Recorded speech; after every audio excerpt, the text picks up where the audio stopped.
ये क्लास 10 की मैथ्स की एनसीईआरटी बुक है, पेज नंबर 211 और चैप्टर का नाम है सर्कल। इसमें मैं आपको एग्जांपल 1 जो है ये एक्सप्लेन करके बताऊंगी। एग्जांपल 1 क्या कह रहा है? Proof that in two concentric circles the chord of the larger circle which touches the smaller circle is bisected at the point of contact. हमें यहाँ क्या प्रूफ करना है कि हमारे पास यहाँ दो कंसेंट्रिक सर्कल है। दो कंसेंट्रिक सर्कल आप देख सकते हैं, एक सर्कल ये दिख रहा है जिसका नाम C2 रखा गया है, जो छोटा वाला सर्कल है, और जो लार्जर सर्कल है, जो बड़ा वाला सर्कल है, उसका नाम C1 रखा गया है। तो कंसेंट्रिक सर्कल्स वो सर्कल्स होते हैं जिनका जो सेंटर होता है ना, दोनों सर्कल का सेम ही रहता है, कॉमन सेंटर रहता है। ठीक है, आप देख सकते हैं इस छोटे वाले सर्कल का जो सेंटर है वो O है और बड़े वाले सर्कल का भी सेंटर O है। तो ऐसे सर्कल को क्या कहते हैं? कंसेंट्रिक सर्कल कहते हैं। अब देखिए आगे क्या कह रहा है, the chord of the larger circle. आप देख सकते हैं दोनों में सबसे बड़ा सर्कल क्या है? हमारा C1 है। C1 है, तो देखिए C1 में ये कॉर्ड AB है। इस सब बड़े वाले सर्कल का कॉर्ड क्या है? AB। कॉर्ड क्या होता है ये तो आप जानते हैं ना। तो ये देखिए ये कॉर्ड AB है। तो ये क्या कह रहा है कि बड़े वाले सर्कल का जो कॉर्ड है ना वो कहाँ पर टच कर रहा है? स्मॉलर सर्कल जो है ना, आप देख सकते हैं ये स्मॉलर सर्कल है, यहाँ पर स्मॉलर सर्कल पर टच कर रहा है। तो आप देख सकते हैं ये AB कॉर्ड बड़े सर्कल का छोटे वाले सर्कल स्मॉलर सर्कल के यहाँ एट पॉइंट P है, यहाँ पर ये टच कर रहा है। तो ये क्या कर रहा है? टच कर रहा है। और क्या कर रहा है? बाइसेक्ट है। ये कॉर्ड क्या कर रहा है जो है which touches the small circle is bisected. ये जो टच कर रहा है ये क्या कर रहा है? इस AB कॉर्ड को बाइसेक्ट कर रहा है। यानी कि बाइसेक्ट करना का मतलब क्या होता है? आधा आधा इक्वली डिवाइड कर दिया, यानी कि AP इक्वल टू PB हमें यहाँ पर ये प्रूफ करके तो दिखाना है। ठीक है, तो देखिए इसको कैसे प्रूफ करना है। मैं यहाँ पर डायग्राम बना देती हूँ। पहले तो दो कंसेंट्रिक सर्कल्स बनाना है, तो मैं यहाँ बना देती हूँ। ये मेरा सर्कल है, ये लार्जर सर्कल है और ये स्मॉलर सर्कल है हमारा। ठीक है, ये सेंटर O है हमारा। ये सेंटर जो है दोनों सर्कल का सेम है। तो मेरा डायग्राम सही नहीं बना है, फिर भी आप समझ लीजिएगा। ठीक है, तो अब देखिए यहाँ पर क्या बोल रहा है, ये बड़ा सर्कल क्या है? ये वाला है। मैं इस सर्कल का नाम दे देती हूँ C1 और इस छोटे वाले सर्कल का नाम C2 दे देती हूँ। ठीक है, तो बड़े वाले सर्कल ये है, इसका मैं कॉर्ड यहाँ बना देती हूँ। और वो कह रहा है क्वेश्चन में कि कॉर्ड जो है छोटे वाले सर्कल पर टच कर रहा है। तो देखिए ये पॉइंट ले करके मैं यहाँ पर ये इस तरह से कॉर्ड बना दे रही हूँ। ये हो गया A और ये हो गया B और ये पॉइंट हम P मान लेते हैं। ठीक है, इस पर ये टच कर रहा है। ठीक है, तो ये O और P क्या है? सेंटर है। तो ये रेडियस हो गया, ये O सेंटर है। ठीक है, तो OP क्या हो गया? रेडियस हो गया। ये तो रेडियस तो हमको बनाना ही है ना, सर्कल है तो रेडियस तो होगा ही। तो ये हो गया। तो C1 क्या है मेरा? लार्जर सर्कल, मैं यहाँ पर सब लिख देती हूँ। और C2 क्या है? Smaller circle. ठीक है, स्मॉलर सर्कल। ठीक है, ये मैंने सब लिख दिया। हमें यहाँ पे क्या प्रूफ करना है? AP इक्वल टू PV, हमें ये प्रूफ करना है। ठीक है, तो देखिए इसको मैं पूरा गिवन लिख देती हूँ। गिवन क्या क्या हमें लिखना है वो मैं यहाँ बता दूँ। तो इसको प्रूफ करना है, तो प्रूफ करने के लिए आपको जो भी डायग्राम में दिख रहा है उसको सब आप इंट्रो आपको देना होगा। तो सबसे पहले हमें यहाँ पर क्या नजर आ रहा है? दो concentric circle, there two concentric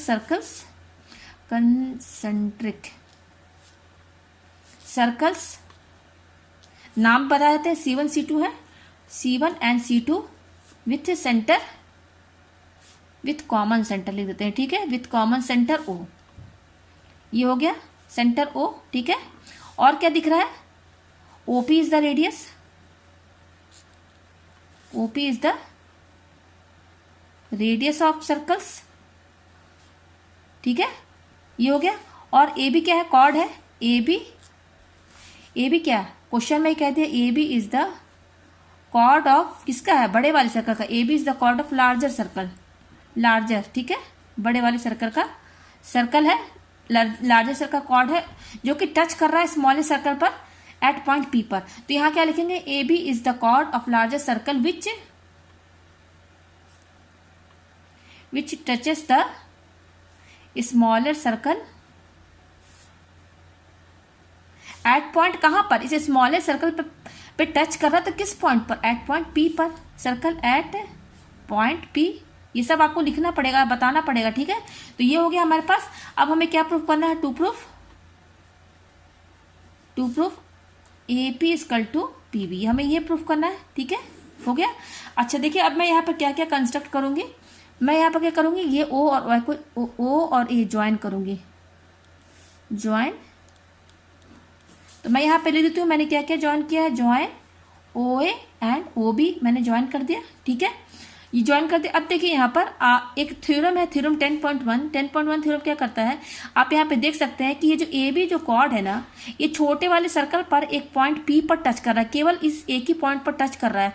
तो अगर कोई लाइन किसी सर्कल के किसी एक पॉइंट पर टच करता है तो वो टेंजेंट कहलाता है, यानी कि ए बी क्या है, एक टेंजेंट ही तो हुआ, ए भी एक टेंजेंट है, ठीक है।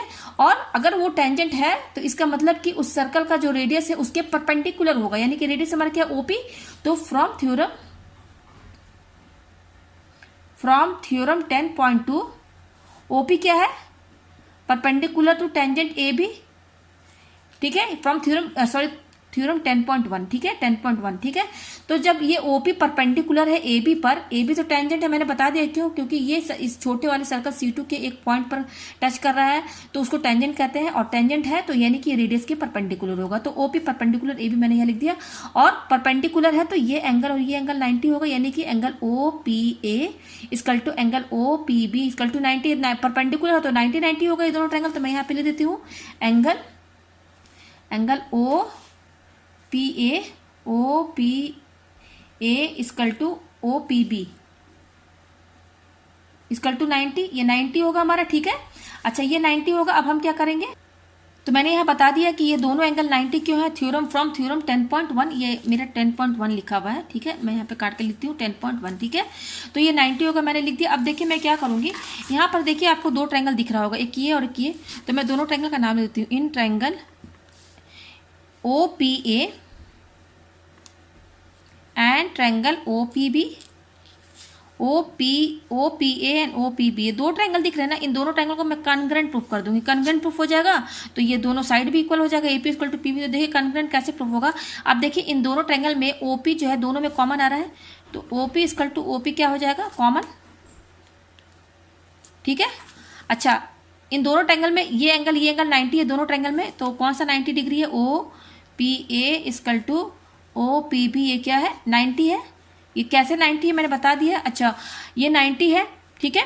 तो यहाँ पर आप देख सकते हैं ये ओ बी और ये ओ ए और ओ बी, आप देख सकते हैं ये ओ ए और ओ बी क्या है, ये भी इक्वल है। क्यों इक्वल है, ये ओ ए ओ बी आप देख सकते हैं, ओ ए क्या है, क्योंकि कंसेंट्रिक सर्कल है, दोनों कंसेंट्रिक सर्कल है, यानी कि दोनों का सेंटर कॉमन, सेंटर जो है कॉमन है ओ।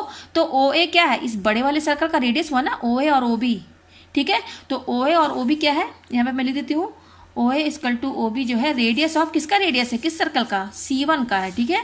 रेडियस ऑफ सर्कल C1, ठीक है, बड़े वाले सर्कल का। तो आप यहाँ देख सकते हैं by RHS rule, by RHS right hypotenuse side, ठीक है। तो आप देख सकते हैं ये 90 है, आर का मतलब होता है राइट एंगल, तो 90 एंगल यहाँ 90 डिग्री का एंगल दिख रहा है आपको यहाँ पर दोनों में।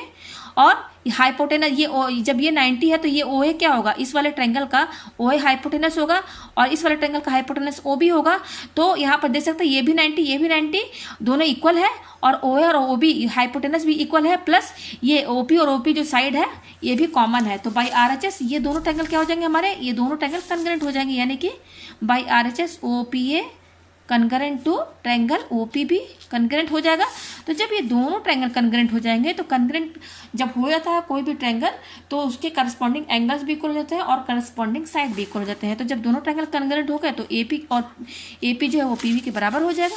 तो हम यहाँ पे लिख देते हैं एपी इक्वल टू पीबी, हमें यही दिखाना था, प्रूफ्ड हो गया ये हमारा। जहाँ क्वेश्चन ना समझ में आओ आप मुझे कमेंट करके ज़रूर बताएं।